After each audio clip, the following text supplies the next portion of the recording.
Just a quick bit of housekeeping. Do turn your phones off, and you can enjoy the fire exits in the same as the way that you came in. So just to... Oh, it's back. Just to start off, did you know that some wolves have a kind of circular society, so that one wolf is dominant over another wolf is dominant over another one in a circle?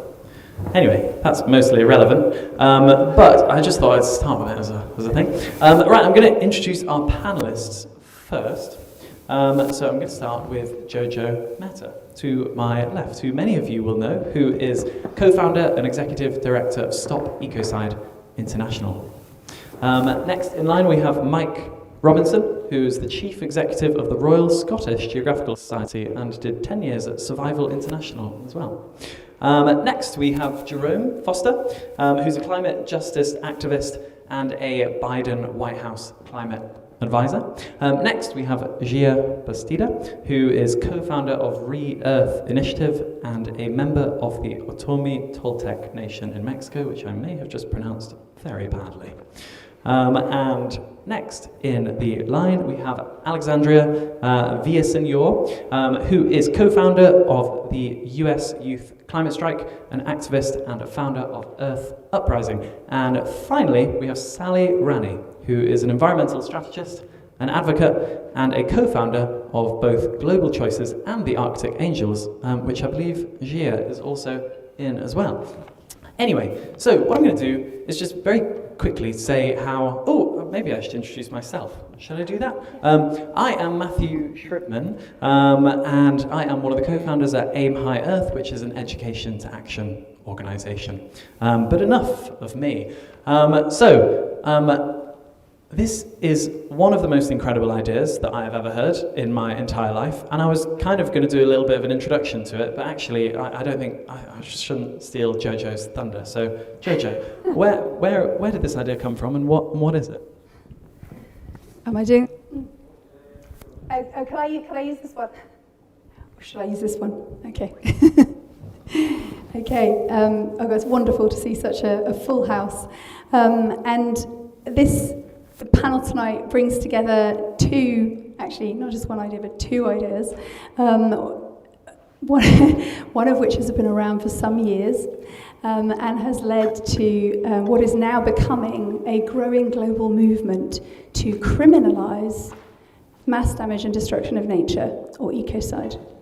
I co-founded, along with a Scottish legal pioneer and barrister, Polly Higgins, back in 2017, a public campaign to support making ecocide an international crime. Polly was born in Glasgow, so it feels very poignant being here because she's no longer with us. She departed in 2019. And since then, she would be so delighted to see what we're doing now and how we're speaking and who we're speaking with, because this movement has grown exponentially, even just in the last 6 months. Now, we aim to criminalise ecocide at the International Criminal Court for three main reasons. One is that it's the only global mechanism that accesses the criminal justice systems of all its member states. So if the UK, one can always hope, if the UK were to ratify ecocide as a crime there, it would have to include it in our own domestic legislation. So effectively, it's the most efficient way to get a really serious new ground rule applied across jurisdictions, and that's so important with mass damage and destruction of nature because the worst polluters are often transnational corporations. Second reason, you need to gather a lot of momentum behind this because you need 2/3 of the member states, and there are 123, to move this forward. There are already 16 talking about it publicly and another half a dozen behind the scenes. So this is something that is up and moving. Kid yourself not, political advisors and insurers and corporate governance people are telling us this is coming. Okay, but it will take some time because it's being done at the international level, or that's what we advocate. Of course, we would totally encourage anyone to legislate for it nationally, but what we would say is take a little bit of time, say that in 2 to 3 years you're going to be enforcing this, maybe we estimate it could be being ratified at the international level within 4 to 5 years. What that means is that period of time is incredibly important, and that will come back to this subject of the second idea for this evening, which is the one that's defined this event, Friday afternoon think tanks. Because everybody who's going to need to interact with this new ground rule, and it really is pretty much everyone, is going to need to think about how to do that. Industries, all the different corporate sectors, government policies, education, everything will need to take into account the fact that it's not just a thou shalt not kill, it's a thou shalt not kill thy home, the environment, the world. Because that's what ecocide means, to kill one's home. And that takes time to adapt to, and it takes creativity. And the third reason, which is probably the most powerful one in the long term, is that ecocide helps to create a new taboo. We all know that you can't go to a government and say, can I have a permit to kill 500 people for my new business? It literally won't even cross your mind. It's such a profound taboo. And yet we don't have that same reaction to destroying our Mother Earth. And we should. And the more the apocalypse unfolds around us, which we're seeing everywhere, the fires, the floods, the droughts, the destruction, the more that happens, the more it becomes obvious that actually we need that same taboo to be in that area. And if you put ecocide alongside genocide, you're saying this is how serious it is, and that's really important. And that ultimately brings me to, how do people react to that? How are people going to deal with that? And my dearest colleague, who's at the back of this room, had a conversation with her brother at the beginning of the summer. And he works in big infrastructure projects. I mean, big ones. Electricity substations under the sea, that kind of thing. She told him about ecocide law. And he immediately came back with half a dozen very specific questions. Well, how will that affect our procurement? How about our engineering of this? What kind of cement would we use? How about the vehicles? What about the lads who are doing, so many specific questions? And we sat there and went, oh my goodness, all the expertise that is needed to address this coming parameter is all there already. Every sector knows their own business. All right across society, there's this huge knowledge base that is not being used because we're so used to doing everything in silos from the top down. I had another conversation with a secondary school. My daughter wanted to change schools. I asked them, what are you doing about global environmental crisis? How is this included in your curriculum?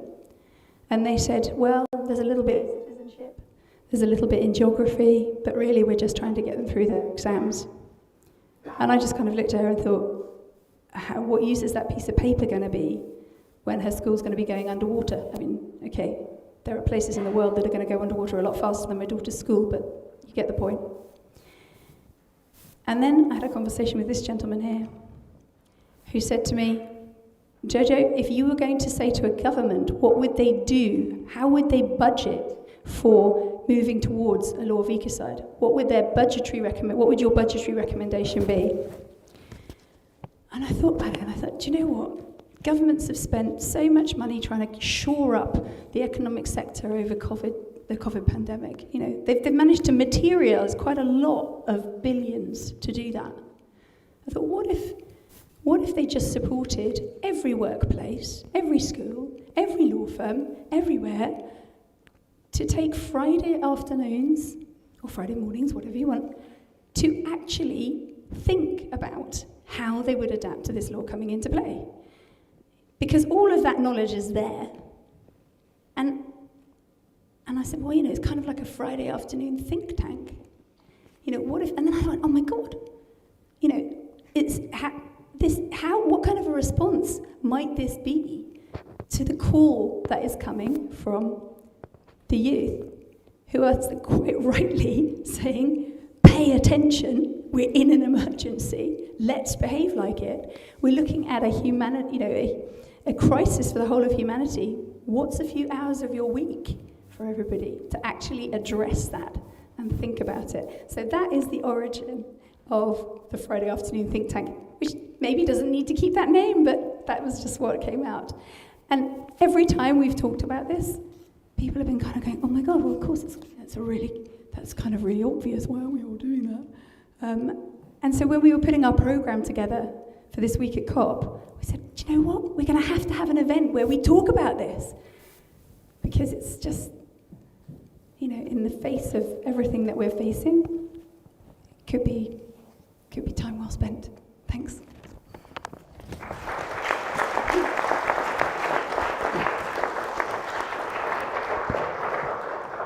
It's going to be hard for me to moderate and do all the questions, so I'm just going to do one question and then I'm just going to send the mic on a journey. That's how this is going to work, right? So, Mike, why is this the best idea ever? And also, what do you think about the push for a 4-day work week as well? Thank you very much. Well, 4-day work week would be lovely, wouldn't it? But yeah, I'm not a great example on that one. I'm just going to start very quickly. I first bonded with Polly before I'd actually met her. Because back in 2009, just after we managed to get the Climate Act through the Scottish Parliament, we wanted to share the international example. We'd got a 42% reduction target by 2020, and I managed to blag a whiskey called 2020, which was 42% proof. And we smuggled it into the G20 finance ministers meeting in St Andrews, and then shipped the rest to Copenhagen and sort of ran around handing it to people. And it turns out that because we didn't manage to get rid of all of it, a case of it arrived in Polly's office in Copenhagen, and they drank the whole lot. So I felt I'd bonded with her before I'd ever met her, but I was very honoured to meet her. She's an amazing, absolutely beautiful and amazing woman. And Ecocide is a really obvious idea, isn't it? Anyone who's ever grown up and has a brain realises that we rely on the planet, we rely on the environment. How on earth can that ever be anything else? And I was very disappointed when I first started work and realised that I'd been encouraged to be sort of interested in the environment when I was a kid. And when I started work, there was a sort of sense that I should leave that at the door and come back to it at some time later on. So I guess I've never really grown up. So I think there is a real obvious point in Ecocide. It's a sort of way my sense is until we start to give the environment protection, both through law and through finance, tax, litigation, whatever, it's never really going to be taken seriously. It's always going to be an add-on. So I think this is very overdue, this whole principle of giving it some power. So I think it's a really, really important thing to do. In terms of the Fridays, of course it's a great idea. And it's a great idea because we're not taking the time to consider this. This is radical change we're talking about here. We all know that. Business as usual is a dirty word in climate change. And climate change isn't optional. It's not something we can choose to do or choose to ignore or whatever. And I think we're at that point now, and I think we all know this, that we're at a stage where either we choose a path, we still have some choice in the path that we take. So we work it out, we solve some big problems, we stop fannying around. So with GDP, we know that's a rubbish measure. It's Simon Kuznets who invented it and knew it was a rubbish measure, but we still keep using it. We've forgotten that to create GDP wealth, we've destroyed something, but we don't count the thing we've destroyed. If you're digging a big hole to make that mountain, you've still got a big hole. At some point, you're going to fall in it, So we absolutely need to realise this is not optional. We've got to start addressing this, and either we do that in a positive way, an optimistic way, and we start grasping the solutions and opportunities that are out there, or we're going to fall in a bloody big hole. So we need to take some time to think that through, to learn it properly. One of the things I've discovered talking to quite a lot of big business over the last 10 years is how little they understand this issue. The most stark reminder of that was a conversation with finance. There's an international finance meeting in Paris, and there's 9 trillion of disinvested funds on the international market looking for a new home. They don't know what to do with it.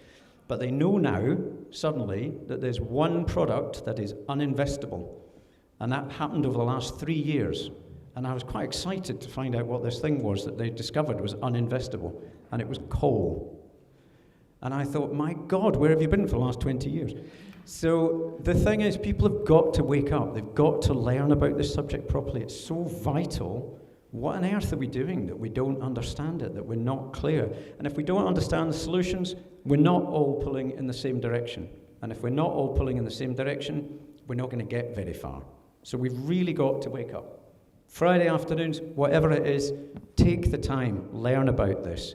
Actually, it's a brilliant lead. You know, what's happened in the last 2 to 3 years, somebody on the front line who's been pushing for this stuff for a long time, it has transformed the conversation, what young people have been doing, because they have raised the bar across the board.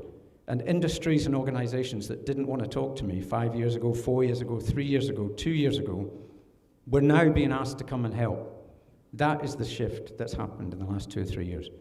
So I sense right now that we have an opportunity like we've never had before, and we'd be very silly to miss it.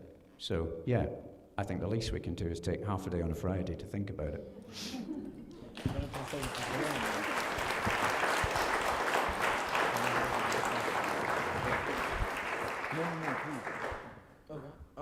So yeah, I want to build upon the question around how do we have a Fridays like mindset where we live alongside nature, and also some questions out of 4-day work week.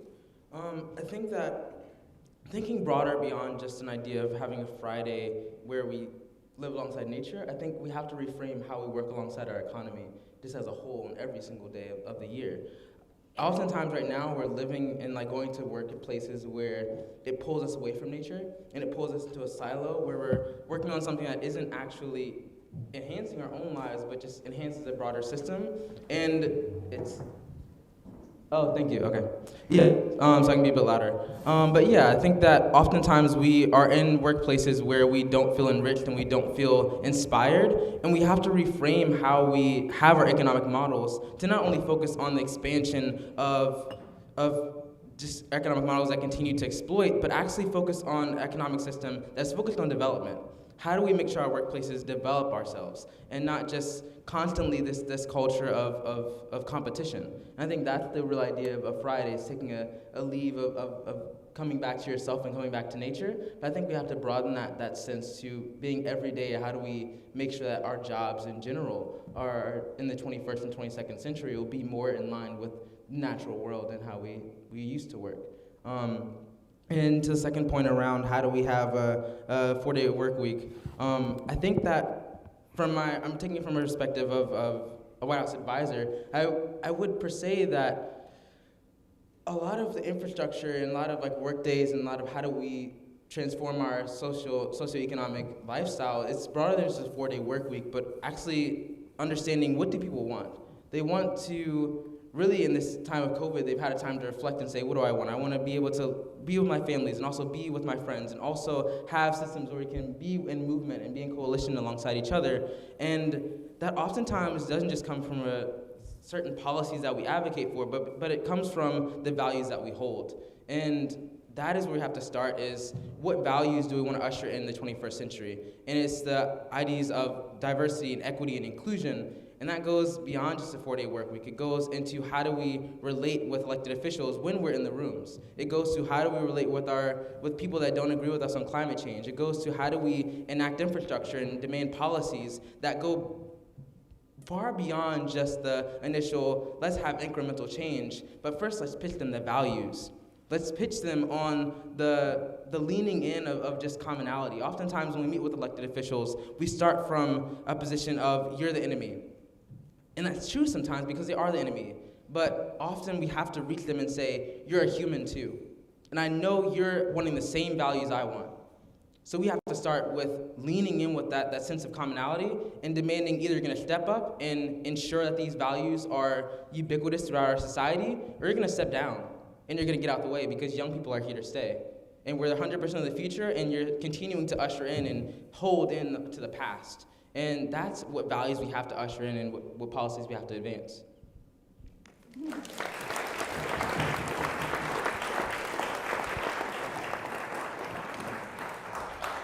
Hello. Oh, that was hello. Hello. It's not really working. Thank you for that. Hi, everyone. I know we've all had a very week already, and mic is going in and out, but I'll try my best to communicate with you some of the things that I've been seeing. And one of the first things is, yes, making ecocide crime is a very big, good idea. Because I have seen that the exploitation. Hello?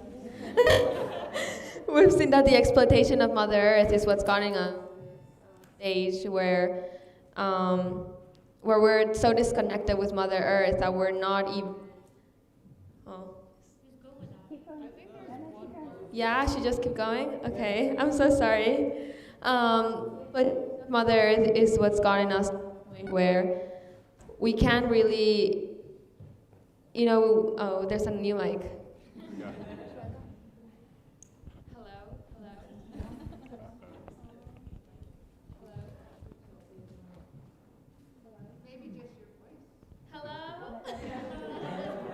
We have a live stream running segment. Hello?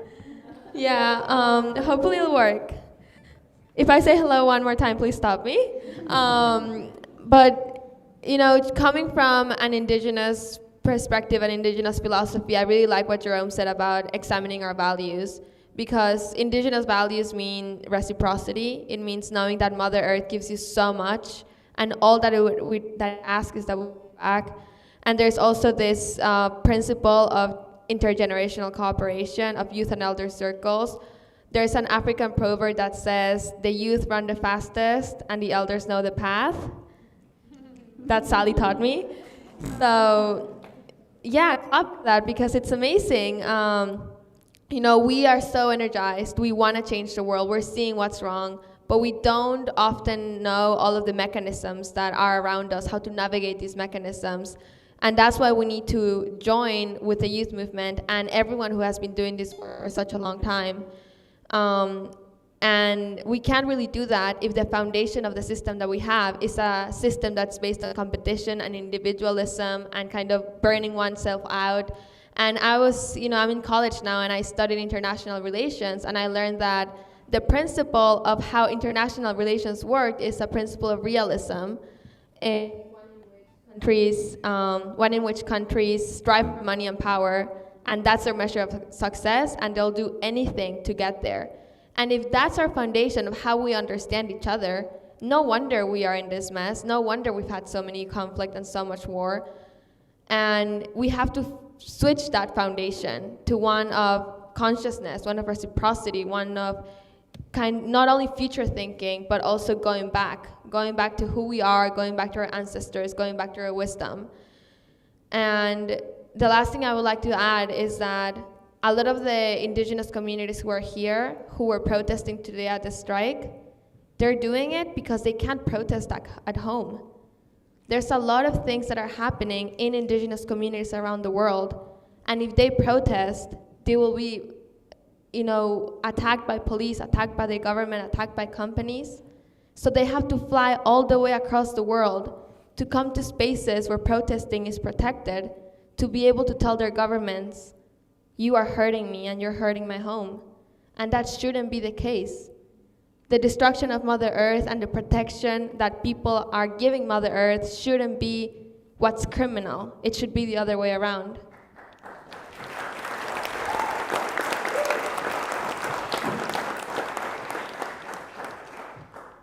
And we have to do our best to protect those efforts of protecting environmental defenders, because it goes into ecocide, into making ecocide a crime. Because so often we also have this narrative that we have to protect indigenous communities, and we don't understand that indigenous communities have to protect us. And that those values protect us, and those values protect the earth, and those values protect our values. And there's just a way of thinking that I think we haven't had, which is, we are all in today now, and we have so many divisions and so many things that are separating us instead of understanding how we can come together. And if we can come together in making hurting letting Mother Earth not a thing, I think that it's literally the first step into imagining what the future can look like. Because right now we're talking about how ecocide, like the effects that ecocide have, which is the possession of land, you know, making way for pipelines, making way for mining companies. And thinking about ending that means that we have to reimagine what our future is going to be like. And that creativity is that creativity is things that we are bringing as youth. And we want to have those possibility of have those dreams and that possibility of building the future and not just fighting for it. So thank you.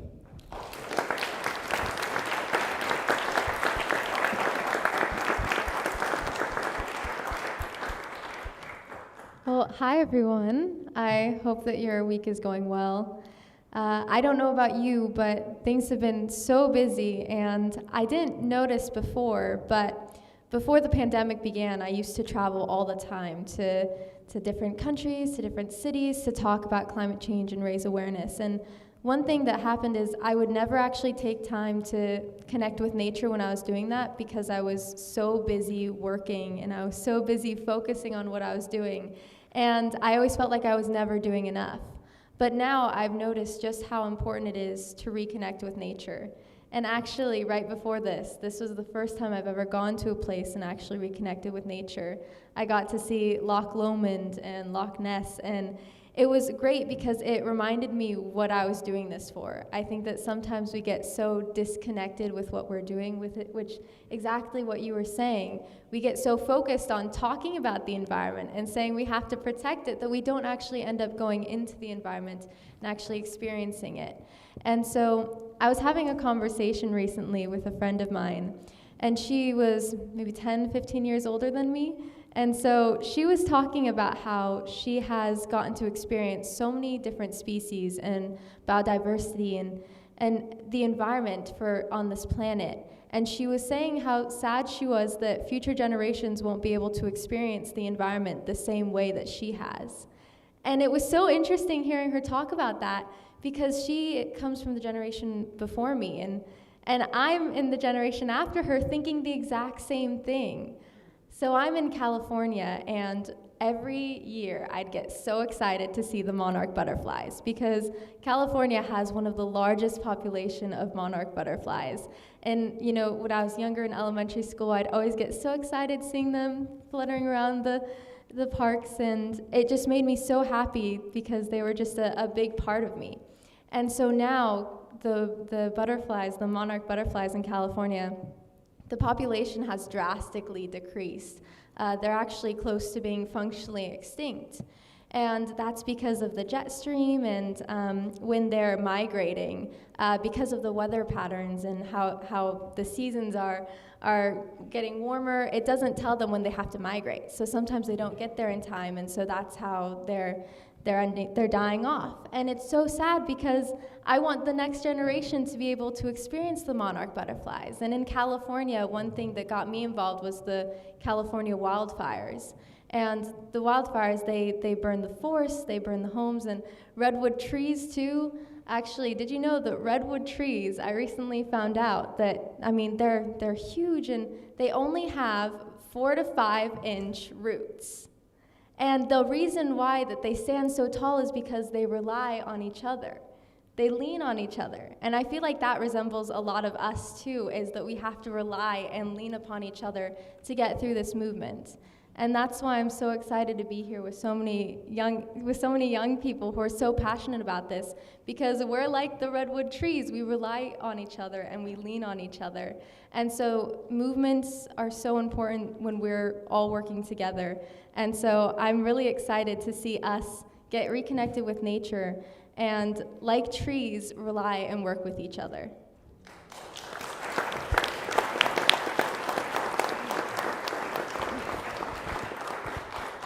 That was beautiful. Thank you very much, and thank you everyone for comments and your perspective.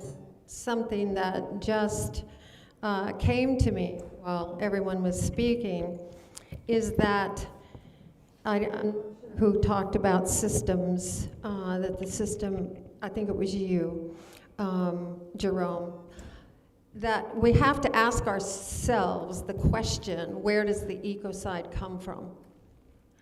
And in that, there are a few different answers. One is we've been taught competition.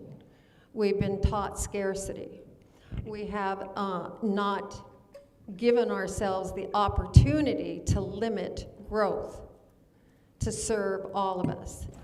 We have an original knowledge we're all born with, which is similar, the same as what indigenous are teaching us. We know about whole systems.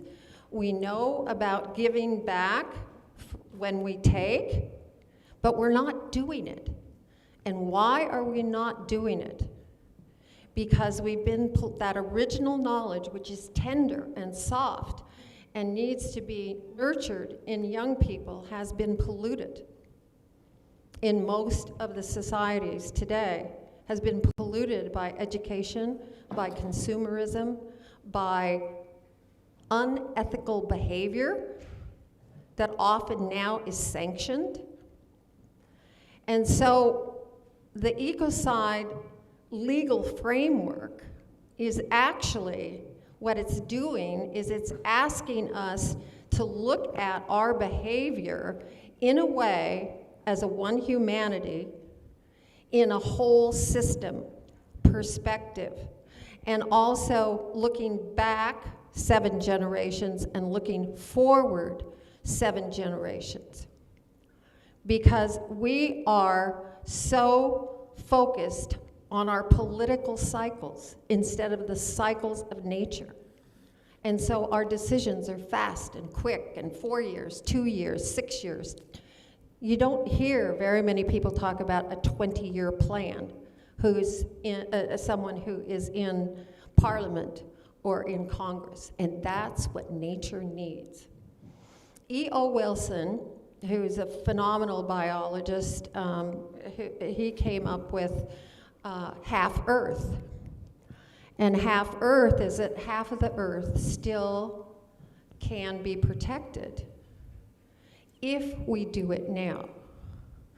And so the ecocide framework, I think, is something that's long overdue, long overdue. In 1972, I don't know if you guys know this, but in 1972, there was a movement around ecocide and bombing. And actually, the guy that came up with the name ecocide developed Agent Orange, which was the chemical that was used in the Vietnam War to defoliate everything so that you could see the enemy. And so not only the plants, but the animals, the humans were in the way, or they were trying to find cancers, died. I mean, just horrible, horrible stuff. So then you have to ask, well, why are we allowing these things to be created in the first place? So we have to dive really deep in our systems to really figure out how a legal framework can work in the long, long term. There's a situation that I'm going to use as ecocide, and actually ecocide that's being committed visually and actually almost knowingly in the Arctic. The Arctic sea ice is our planetary cooling system, and it's unraveling on our watch.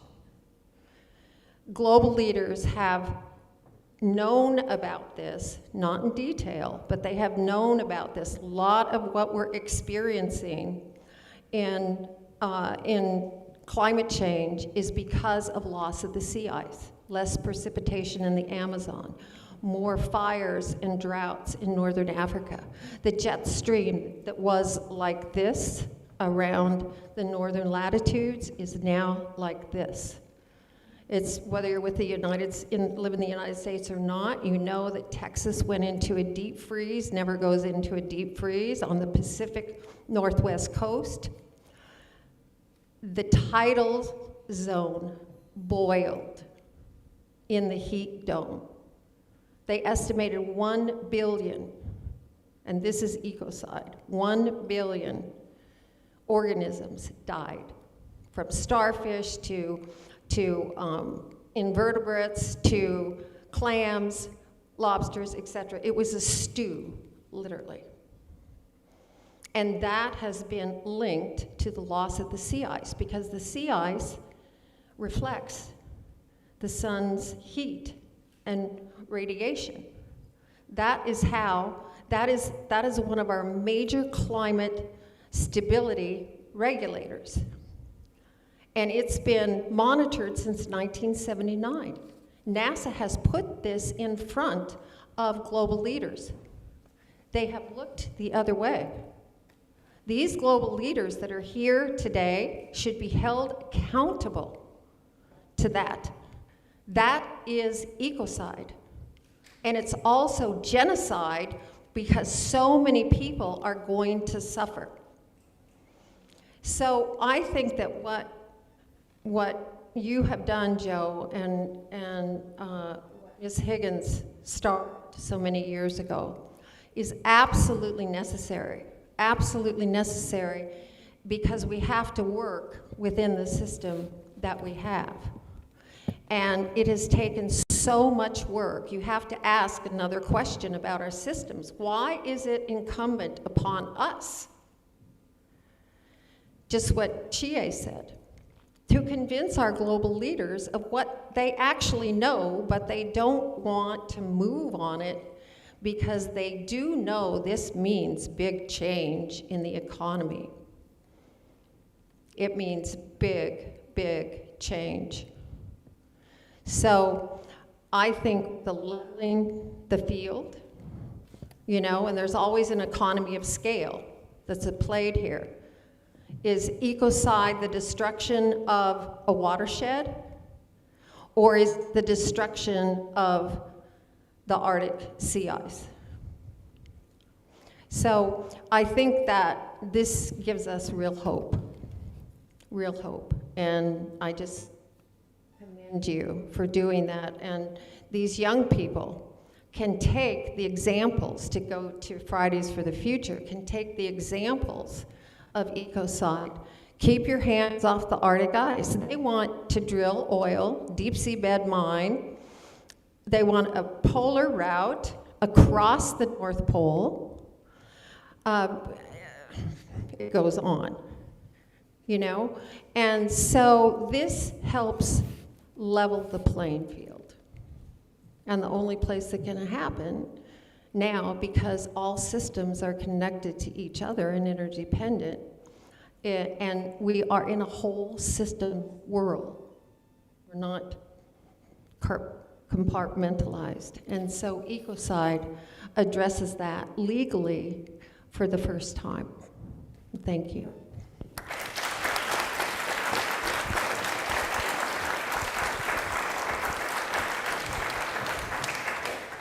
Thank you all. It's a bit difficult to moderate and ask you questions when there's only one microphone. So what I'm going to do is a kind of volley of thoughts and questions, and then I'll send the microphone on a journey again. Does anyone know the word petrichor? Yeah? Okay, so for those who don't, petrichor is this really beautiful word that means the smell of the soil after it's rained, and it's especially good in like a really old growth forest. Anyway, that's something that I spend a lot of time at the moment chasing down, and before I knew the word, it wasn't something that I really knew how to chase. Anyway, I think one of the most powerful things about ecocide is the word itself, because now we can kind of define it. But anyway, so I love that Sally mentioned E.O. Wilson. I just wanted to kind of say one of the classic quotes from him, which many of you have probably heard before, which is, the big problem with humanity is that we have prehistoric emotions, medieval institutions, and God-like technology. And if we can't close those gaps with education, then we are basically screwed in many ways. So education and training is not something that is a nice to have. A lot of people think of it as a nice to have, but that really flies in the face of the science. I don't know if anyone's looked at Project Drawdown and seen that in the top 5 of over 80 solutions to the climate crisis, education is right up there, especially made fair for so that it's not just for males, as it is all too often around the world. Anyway, I think it's a major misunderstanding of the multifaceted, distributed nature of the crisis to think that we can do this without education, just with a top-down system of carbon accounting. Anyway, so the ideas I was going to throw your way. Firstly, Jojo, in a cafe that you lured me into that had no... I invited you there. Sorry, actually, it's my fault. Had no savoury food, which is why I'm a little bit wired with sugar. But yes, in there you said to me about how nature, when speaking to economists, someone was challenged on saying, "So do you think nature should have a price?" And can you just say what they said? Actually, you'll tell the story much better than me, and then I'll finish my thought. Okay, so this actually speaks back to the event that we hosted yesterday on Ecocide law and financing the future. We were in discussion with, it was an amazing combination of voices there, including Xiye Bastida, who's here with us tonight, and also Ralph Shami from the International Monetary Fund, Katie Hoffman, who is involved with regeneration investment, and myself. And it was a conversation that brought into the room so many different contrasting voices that it was very interesting to see the audience response, of knowing kind of where to put themselves or not. And one of the things that came up and felt like one of the most important things that emerged from that conversation is that, and this is something that really speaks to me actually in terms of how I'm needing to communicate this whole concept and the approach of this new law, is it's a work of translation. We don't have a lot of time to make really serious difference. And we have evolved a system that is very much, that has domination wired into it, that has, extraction and exploitation wired into it, and that is effectively currently primarily an economic paradigm. And so in order to change that, we absolutely, of course, we need to approach things from a really in-depth perspective, but also in the immediate, there's the question of how do we phrase what is needed in a language that can be understood. And one of the things that was really interesting around that was that this idea that it's not about having the financial world understand the implications of what the economy is doing has to be done in a language that is understood there, and that language is money. And it's how do we actually phrase things and create, have the metrics and the science to have those people who are currently the ones pulling the strings in the world that we currently live in. How do we have them understand that? And what's really interesting about that actually is that, that kind of comes together with something else that I think Mike's also familiar with, which is that in the corporate world there's actually beginning to be a kind of a hunger for a framework. And that sort of combining that with actually valuing what is truly valuable in our natural world. And that's not the quantity you extract from it. That is the intertwined ecosystemic reality of how all of our species and all of our entities in the world interact, how biodiversity, as we call it in the West, is basically the world of the natural living world, how all of that interreacts. And I think, so I'm trying to pull together quite a few different ideas, different sort of threads here. But without a particular parameter that is understandable in that world, and of course as I said, you're not going to ask for a permit to kill people for what you're doing. And, a CEO last year sort of very clearly said, understand your environmental concerns, but we have fiduciary duties to our shareholders within the context of what is legal, what is lawful. So what we're saying is, okay, let's change what is lawful, and then that behavior will change. In the same way, if you start valuing the entire system and actually explain to the finance people that has a financial value, you're not saying, oh, suddenly each thing in nature has a price. What you're saying is, if you don't say that, everything that does matter is ignored by those people. So there's a subtle difference there, but it's a very profound one. So that's really interesting. And I think also what really spoke to me in what Xiye, Alexandra and Jerome were saying as well, is that it is the understanding of the generation who are going to be living in the world that my generation has created, or as infants, is now really starting to impact on those people. So I'll give you a little example.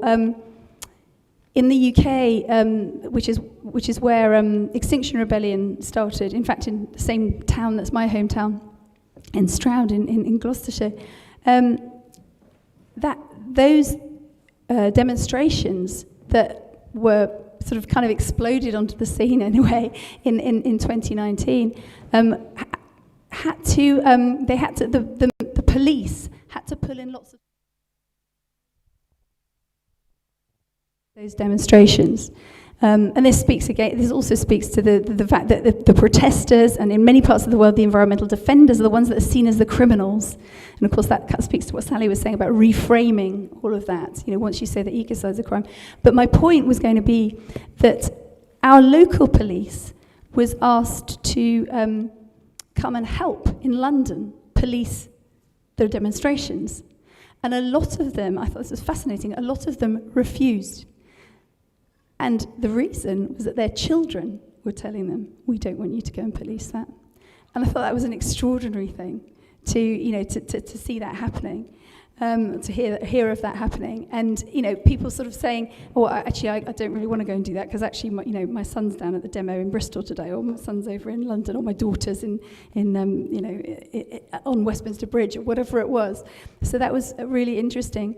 And so we're seeing the effects already happening, and then the other point. Sorry, I know there's several here, so I've kind of probably strayed completely from what you asked me. Is that the corporate world is catching up fast, and one of the things one of the reasons I think that's happening is precisely because I'm certainly guessing that this is the case, that their own children are asking them, what are you doing, Mummy? What are you doing, Daddy, about all of this? And one of the results, I believe, of that shift in understanding emerged in a statement that was submitted to the COP26 conference barely 2 weeks ago, that was submitted by the International Corporate Governance Network, which is an investor-led network of global asset managers. In other words, it includes all these big banks, and they were asking, I think I mentioned it even, they were asking for ecocide to become a crime. In other words, they were saying to governments, this is what's needed. So that is being called for. And I know that's a really random collection of thoughts in that context. But I just wanted to say one last thing in the context of this, what's becoming a very eclectic conversation, which is that one thing I've noticed over time is that the change makers, those who are kind of really taking action towards making a difference, what is always needed is time, because the values, and I think it was Xiye that was saying this, the values are not hugely diverse. We all value love. We all value fairness. We all value justice. But we spend so much of our time, those of us in the kind of working lives, spend so much of our time just earning enough to put bread on the table for the kids, enough to pay the rent, enough to do the basics, that we don't have that time to align our actions with our values. And the people who do, I've noticed, are either people of independent means or people like myself and Polly who had husbands who just about managed to pay the rent and therefore we didn't have to earn money. Not because there was much of it, but just because it gave us a bit of leeway to actually throw ourselves into what we believed. Or you have people who actually work in those sectors, and that's a very small number of people. Or you have people who opt out completely, and they're not a part of the system, and therefore they are able to completely align their actions with their values. So I suppose, for me, one of the sort of inspiring ideas of, and I realise, as Jerome says, it's not enough at all. One day a week isn't enough. But just creating that window of time where people get to align their actions and their values could be incredibly impactful. Thanks, Jojo.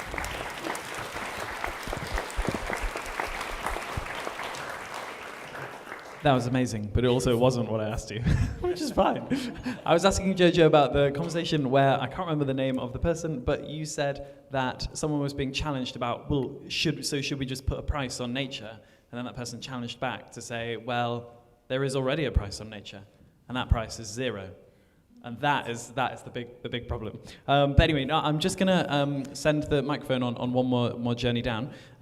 But some thought. By the way, if anyone has any questions, do put your hands up as well while the microphone goes down too, and we can pick them up. And please do repeat questions if the audience says them. And I'd love to gather them from the audience, but it's a bit tricky doing it from afar. Anyway, so question number one, focusing on the kind of Fridays idea.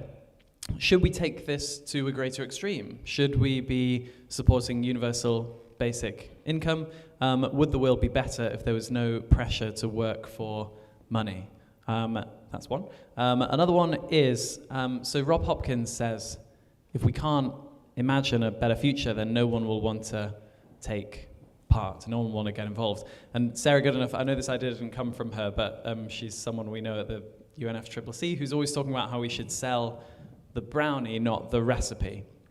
So instead of telling everyone about how difficult it's going to be to get there, we should paint a vision of how brilliant the future will be when we do get there. And so how much should these Fridays be thought about as not something for kind of engineer or scientifically minded people to figure out the solutions, and how much should they be framed as actually artists who are painting a vision of what the future could be and helping people to imagine it? And the next question is, you can just take one of these or ignore them all. But so, if an organization is an environmental organization, does that mean they're already doing 5 Fridays? Should they then hand over their Friday? What should they do? And finally, should we be thinking of our design of kind of political structures or this kind of like redesign of the work week, should we be thinking of it as a biological system? And by that, I mean, I always worry about when we design systems by just thinking, oh yeah, this will definitely work, so let's just do it uniformly. Maybe this is something that should be rolled out slowly and with a great deal of diversity, and then we just see how it evolves. Anyway, those are my thoughts. And if there are any questions from the audience, do put your hands up when the mic is being passed, and we'll maybe catch them as well. Anyway, would you like to answer any of them, or no? Shall I? Okay, right. What was the second last question? The second last? About environmental organisations, 5 Fridays. One before that. About engineers and scientists versus artists. Oh yeah, crikey. I mean, to be honest, I could say anything I like, there's so many questions. I'm just going to say, I probably will. The creative response, absolutely. There's a massive role for the creative industry that has been very slow to respond in terms of looking at and depicting what that future might be. I actually tried to do a project about 10 or 12 years ago where I was giving a talk to the creative community in Scotland, and I think they thought I was going to say, can you recycle your outfits and use more wood or something? And I said, actually, the problem is that we've left it to scientists to communicate some of this stuff, and the problem is there's only so far you can get by doing that. What we need is to engage more than the head. We need to engage the heart and the gut and the skin and get under people's skin and really properly communicate this and take the fear out of change. because people fear change more than climate change, which is bonkers. So let's try and depict something much more tangible, more real, much more positive that we can all aspire towards. So we brought together a group of artists and writers and cartoonists and spent a weekend briefing them. The main briefing was basically don't write a dystopian future, and every single one of them wrote a dystopian future. So it doesn't always work, and maybe it was just a bit early in the day. I think if we're going to sort of talk about this space to talk to people and for people to understand climate change, there is a really important point here, I think, and that is it has to be a safe space to talk about climate change. People don't really understand it, even some of them think they do, but they don't, which is sort of ridiculous, considering how important it is. But also, we're not going to get very far if we just demonize or pillory the people that don't get it or haven't really caught up yet. And something I've come across is that a lot of organizations and individuals, they all feel hypocrisy. None of us is doing enough. Every single one of us can do more. There's always something else you can do, and we should always be trying to do that thing. But what we've got to get beyond, if we want to win this war, is we've got to get people on board. And if we alienate people by simply making them feel guilty all the time or hypocritical all the time, they won't act. And actually, I think my sense is that there's lots of really good people out there looking for permission, traction, opportunity to do the right thing. But they're not going to do it if they're pilloried for doing the wrong thing over here. So if we want everybody on board, and we need everybody on board, because even if you just get one politician to agree with you and make some sort of commitment, if the next one doesn't agree with you, they're just going to reverse it. So one of the reasons the Climate Act in Scotland is quite strong is because we managed to persuade every political party they had to back it. So it's not going to suddenly get overturned, So we've got to find a way to create safe spaces for people to talk about this, to get over that sense of holding themselves back for fear of what they're not doing, and start to get them doing the things that they need to do. There was a really, really interesting period. It was actually very soon after the school strikes began in Scotland properly.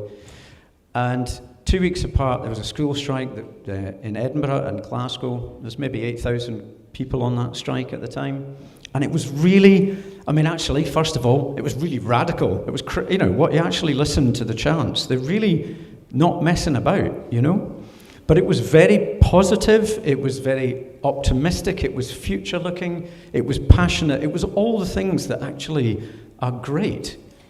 And about 2 weeks after that, there was a religious march through Glasgow in which there was violence, arrests, and it was miserable.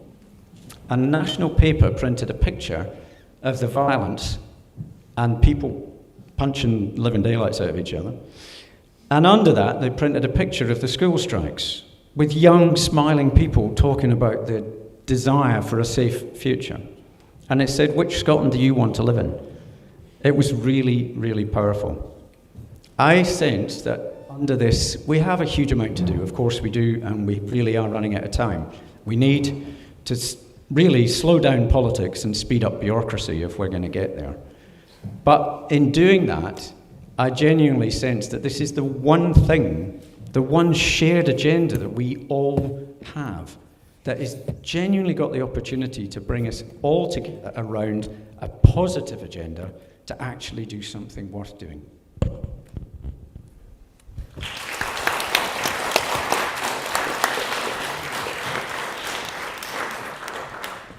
I want to actually tackle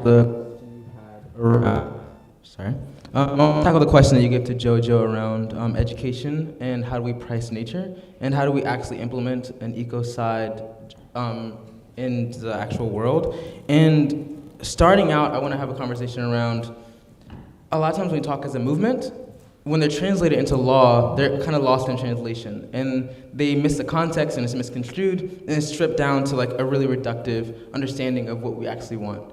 And this week at COP26, also it's kind of been the same thing, where we've had very amorphous and really just beating around the bush conversations around what we're actually fighting for. You talked about this earlier, where you said that oftentimes when we talk about social movements, we want to really search for hope and search for creativity and search for this idea of we gotta save the planet.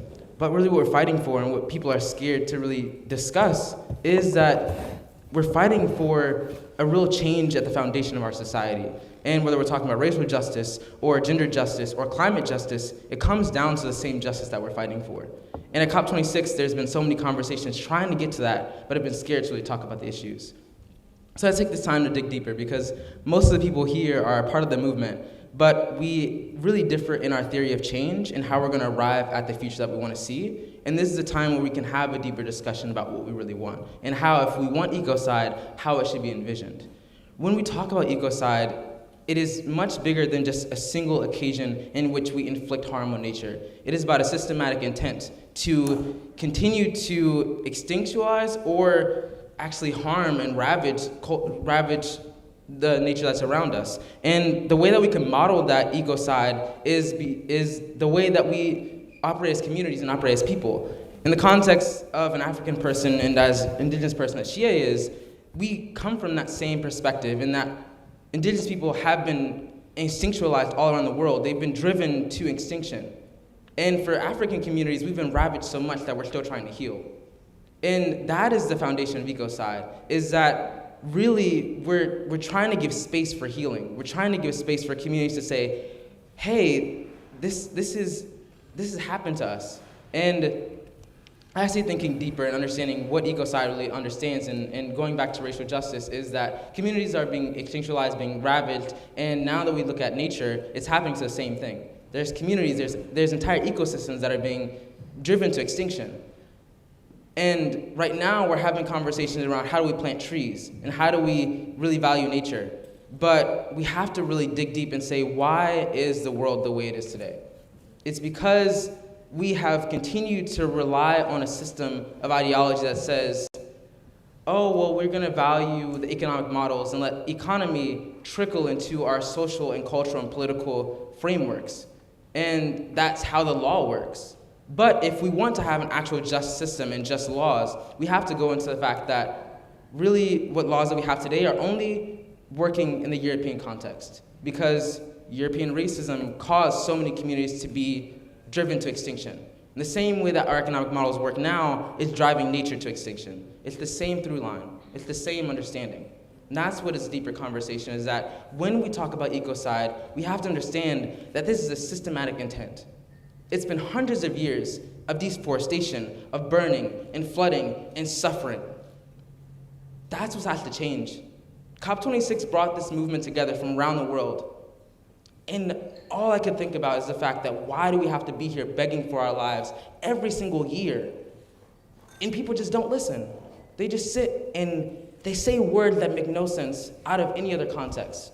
They make themselves seem great and inspire momentary moments of great just drive and further reflection, but actually really what has to happen is a deeper understanding that in the next decade we have to mobilize and we have to understand what the foundation of our society right now is based on racism. It's based on exploitation. And it's based on the ideology that indigenous and black people do not matter. And that people of color do not matter, that nature does not matter, that women do not matter. And that is how society is operated. And ecocide is a continual ideology that says that we can limitlessly destroy nature and no one will care. That's the same way that racism happened for so many years, 400 to 600 years, where no one cared until it impacted their economy, when people rose up, when people organized and said enough is enough. But nature can't do that. It can't speak for itself. So we have to be the voice of nature. Indigenous and African people are being the voice of nature because we speak for that which cannot speak against those who do unspeakable things.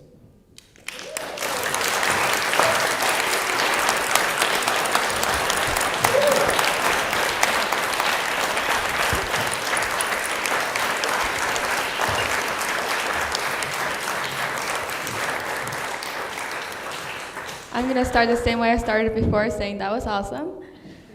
And just to add to what Jerome said on that, it's not only that we're speaking for nature, but that nature is speaking through us, because it's that spirituality to nature, that relationship with nature, that is, just trying to emanate across our bodies so that we can communicate with people who are disconnected. that nature has been suffering as much as people have been suffering. And it is, really mind-blowing that we come all of this way. We cross, all of us, or most of us, crossed the whole ocean to get here. And I actually had a speech at the Leaders Summit, and when I walked onto the podium, the room was empty because all of the leaders had left the room. And after, a lot of people know here, I was crying because I was asking myself, the same question Jerome was asking himself, which is, why do we have to come here and be vulnerable for you to respect us? Why do we have to share stories of trauma for you to respect us, for you to understand us, for you to treat us like we matter? Because we shouldn't have to be able to be that vulnerable. We shouldn't have to sell our vulnerability and our stories for just protection to be, an option. But at the same time, we do know that stories move people, that stories touch people's hearts. We know that data and storytelling go together, because without stories, data doesn't really mean anything. And something that I've been asked by a lot of adults is, how do I talk about the climate crisis with my kids? And there's a lot of adults who have 2 or 3 or 4-year-olds, and they don't know how to tell their kids about the climate crisis. And my parents met at the first Earth Summit in 1992, and then in Quito, Ecuador, afterwards in 96 or 94. And so I was raised with my parents knowing about the climate crisis, with my parents fighting for climate justice.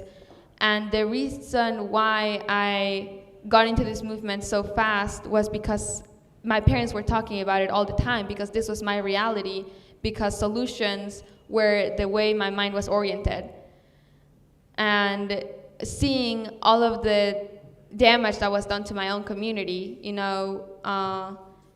the stealing of water, the stealing of land for mega projects, the stealing of our ecosystems for monocrops, all of these things, you don't really criticize them because you think they're the norm, and we've been raised to think that those are the norm, but my parents raised me differently, and I think that that's what's important. How do you raise your kids?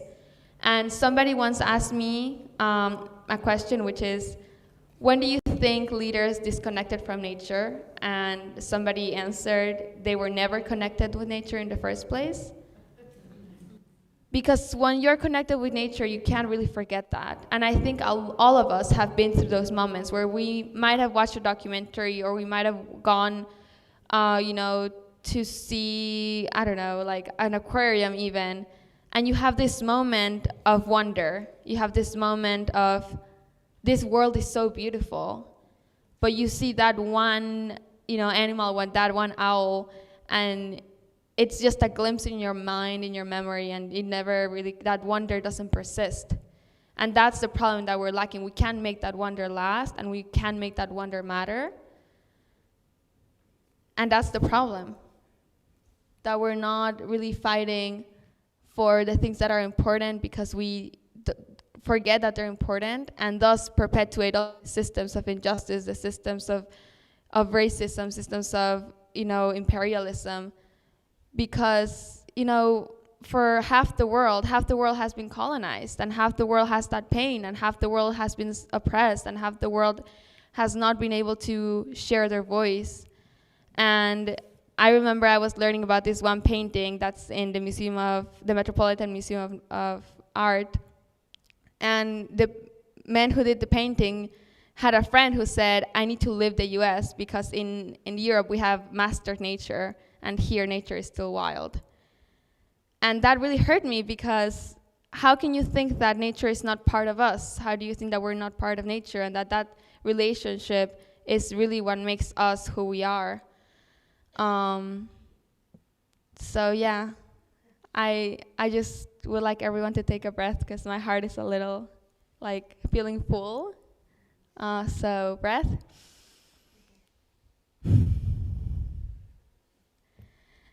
And I think that in terms of the 4-day work week, I think, we as activists, as youth activists, we're working every single day, every single second, every single minute. We don't stop thinking about what the future is going to look like. We don't stop thinking about what our next speech is going to be, if we should be sad or happy or upset or optimistic when we give that speech. And that shouldn't be the case.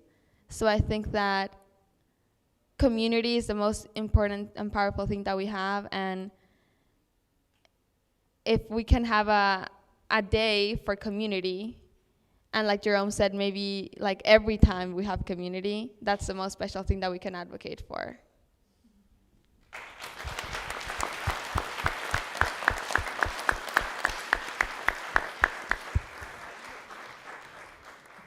So many great points. So I was thinking about it. COP 26. 26.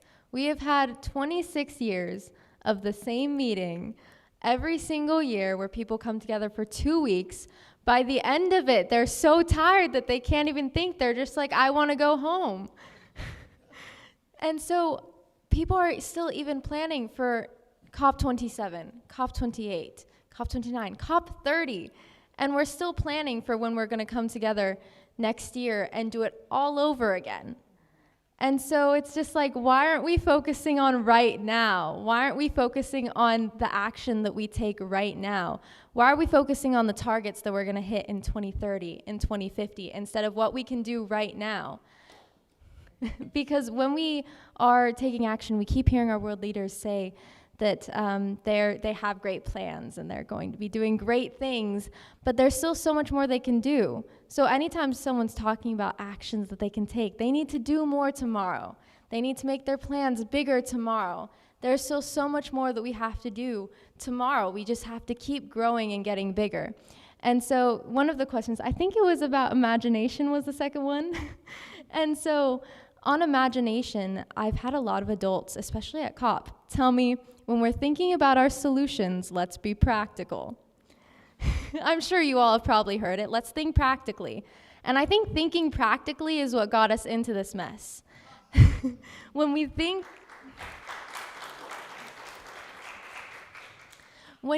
about what is only politically possible, you put yourself in a box. And you only think about what can possibly be politically possible, and it's always the same conversations about what they think they can do. And I think that's what made the youth movement so powerful, is that we got into this and we were thinking outside of the box. We hadn't been ingrained in a system that all of the adults and the world leaders had been ingrained in. And so we brought new ideas and new solutions. And that is why imagination is probably the best solution for the climate crisis. We have to think bold, think big, and bring our imaginations to the table. And I also think that when it comes to decision-making rooms, we can't keep having the same people in there, the same old white men in those rooms making the decisions, because then we're only going to get the same privileged solutions. And so when we have these conferences, and again, we're thinking about next conference, and it's just like, why are we thinking about the next one when this one is a mess? We don't have the right communities in there. There's not access for those who are most affected by the climate crisis. Observers aren't even in the negotiation rooms right now. And so when we don't have those people in the room, then we're not going to get the solutions that we need, because, again, they're the ones who know what needs to happen, and they're the ones that have to be in the room. And so we need to be thinking about what actions we have to take right now and what we can keep doing better. And we need to bring our imaginations and our creativity to the table, because that's when we're going to get the solutions that we actually need.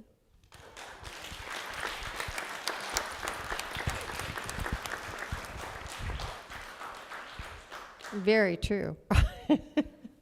Very true. Well, what I have been hearing, there's kind of three themes here with everyone.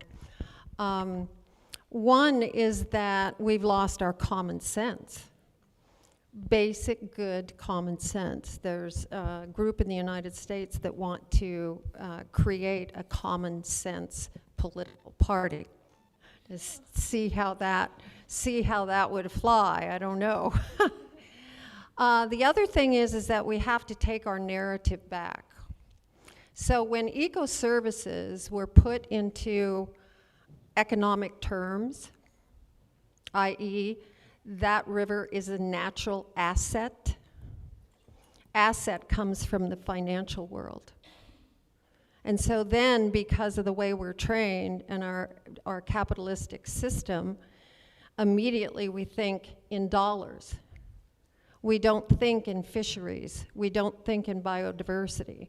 We don't think what is the best use of free-flowing water. What is the best use of a watershed? So I think we have to take the narrative back. Another one is pro-life. You know, and everyone here is pro-life on the planet. But that was taken by a particular ideology, and we never took it back. And the third thing is that, well, there's actually four now that I think about it. The third thing is that I think the existential threat on this planet is not climate change. It's not nuclear war. It's the illusion of separation. That we are not one. Not just one humanity, but we are nature. And even our language, when we say our relationship with nature, puts us outside of nature as something separate from. We are nature. We are it. And so if we come from that standpoint, from that knowing, that understanding in every cell of our body, your perception changes. Your actions change on how you are the creation, just as a tree. I slept in a tree when I was very young. I took all my naps in a tree. And instead of going to church. And my mother didn't make me go back to church. I walked out of Sunday school and I said, I want to be there. And how many of you in here have had a really profound experience in nature? Yeah, and that's why most of you are here. And that's why you feel that way. And so I have great hope in these young people that have, and I take this little survey every place I go, you know, with young people and children about their time in nature. And those who are really standing up, showing up, standing up, speaking up, have had that time in nature.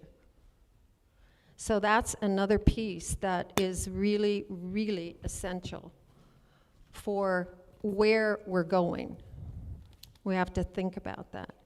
And the fourth thing, I think, is that we're at a point now, we're right on the cusp of being nature remembering itself.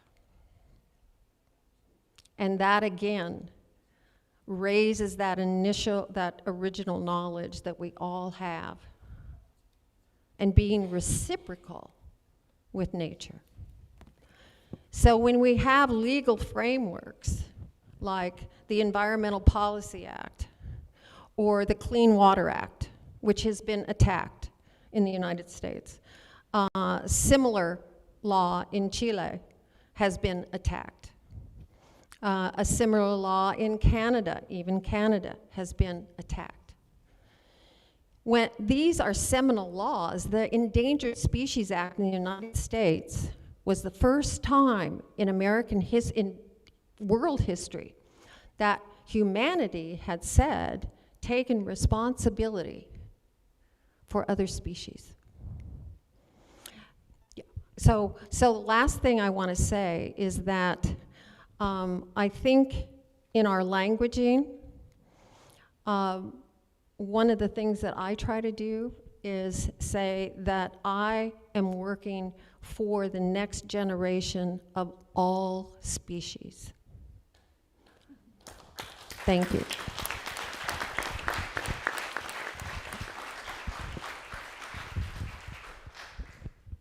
Thank you, everyone. We've overrun slightly, so I'll just do some quick words to wrap up. I heard a great speech from a doctor recently, and they were talking about how they weren't worried about sugar or alcohol or anything like that. They were like, come on, let's be honest with ourselves.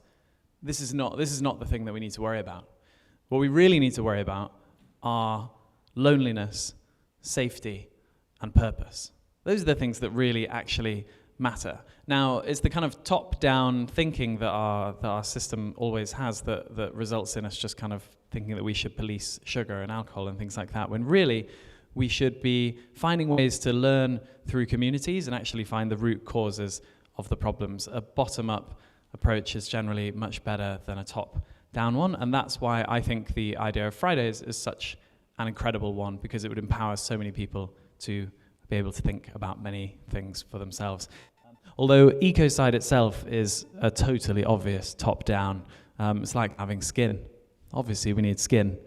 Obviously, we need a kind of guardrail that protects us from destroying nature. Obviously, we need a mechanism where people will be put in the docks in the International Criminal Court if they destroy nature. Anyway, I was just going to comment on what Xiye said about how a lot, like some people never connect to nature, and I don't really agree with that. I think that all children kind of intuitively connect with nature, and it's actually our system that kind of represses this more than anything else. And so that's what, coming back to the idea of Fridays, I think that if we had this thing in place where everyone was learning, then I think learning would get reinvented quite quickly to something that is much more compatible with a livable future. I just wanted to end on, ultimately, this all comes down to fairness, really, doesn't it? That's something we can all agree on, is that the world should actually be fair. I love what Jerome said about how we speak for those who cannot speak against those who do unspeakable things. Such a good quote. I'm going to steal that one. So thank you all for coming. Do mingle. I know that you didn't get to ask questions, but you can mingle with the panelists, and please do. There is whiskey and gin and nibbles that are all free. And then there's also a kind of soft drinks bar as well. And if you're not staying for the second panel, then do get your whiskey now. Thank you so much, everyone, for joining us. Farewell.